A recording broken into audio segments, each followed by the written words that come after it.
After making the Class A championship game in 2023 and knocking off Millard South in the semifinals, Elkhorn South is hoping to get back to Lincoln this year. Hi, Sean Callahan with Husker Online as we continue our look here at the in-state tour. And head coach Guy Rosenberg's team lost a lot of key faces from that team a year ago, but he really is optimistic about the program that they've built and what they have returning for 2024. That's the thing. I mean, you always remember the last game, and that was something I even talked to our players at the end of the season of, hey, the last game wasn't the way we would have liked it to have been, but don't let that take away the 11 other games that we did win that year, including that big semifinal win, come from behind over there at Millard South.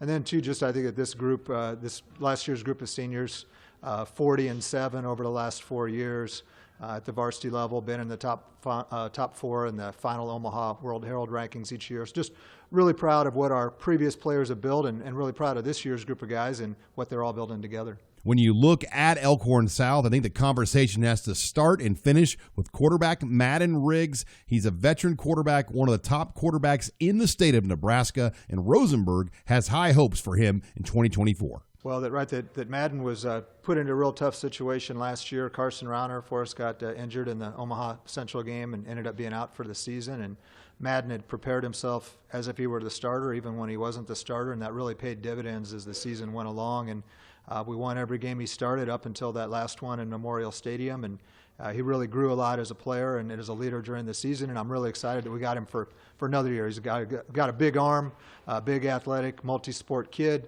And he's made big throws when the lights have been the brightest, and so that's a great trait to have. I think that's a lot you can tell about a quarterback. How does he react on the road in the playoffs against an outstanding team? And he's already shown what he can do with that 60-yard TD pass to Brady Bosquet at the end of that Millard South game. I would say knowing, the defense. I mean, I watch endless amount of film each week just so that I'm prepared on Friday night when I go out there. I've already seen this. And really just, knowing what I'm going to do when I get the ball in my hands, knowing my progressions, and delivering a good ball. Riggs is really looking forward to having an opportunity to show what he can do in this offense again in 2024. It was terrible what happened to Carson last year, but, I got a shot at, trying to prove to everyone, how much work I put in the off season, and just really trying to make a name for myself. And Riggs has already received some Division I attention as well here over the offseason, and that's going to continue to pick up over the spring. So I've heard from Northern Illinois. I've heard from Nebraska, Kansas State, a little bit from North Dakota State. I'm talking to South Dakota State a lot right now. But, it's just early, so...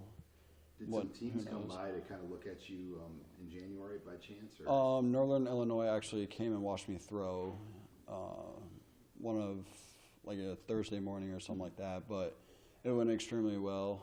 Coach said that if one of their kids that they offered commit somewhere else, and they will call me right away. Then you've got running back / defensive back Gavin Shanahan, who's another guy that Rosenberg will lean on as a key piece to this team in 2024. So, yeah, I'd kind of just describe myself as pretty powerful, more hard-hitting guy, kind of running back, just run through the contact and just keep driving my feet, just explode through the hole, safety, kind of just come down, just fit the run. So kind of just playing in kind of that aspect, and playing that way. Right. Well, I think that's the thing. Downhill runner, runs with great pad level, very explosive. He's got that long speed, and he's a guy that's been in the rotation as a running back for us since he was a sophomore. So he's played in a lot of big games at key moments. Also, all our guys learn both sides of the ball. He's also an excellent safety. And another two-way guy that wasn't able to be here today, but Jaden Sutko, who's going to be a junior next year. He's got length and explosiveness, and another two-way guy for us. So excellent tackle breaking, long threat back as well. Yeah. So last year obviously we had a great run.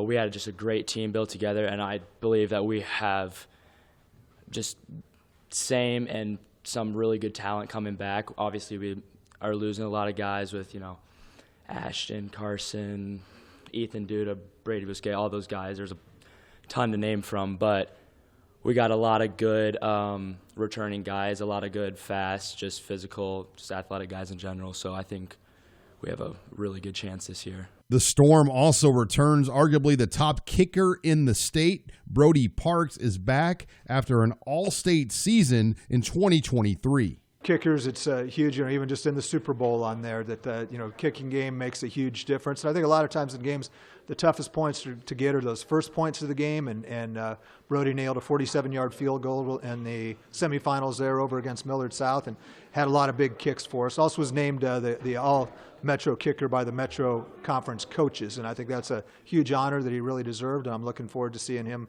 improve in the offseason. He's really dedicated to his craft, and so I'm glad we got him on our side. And at 5'11" and 200 pounds, safety Landon Tate is a prospect to keep your eyes on as well. He's got a 33-inch vertical, runs 4.56 in the 40, and he's a near 11 flat guy in the 100. So he's a track guy, runs really well, extremely strong in the weight room, real tough mentally and physically. So excelled for us at wide receiver, big play receiver. I think set a school record for longest interception return last year against Burke. And again, has that track speed, compact frame, and a downhill safety two-way player for us. So he's going to have a great year for us. Reporting with Elkhorn South here at the In-State Tour, I'm Sean Callahan of HuskerOnline.com.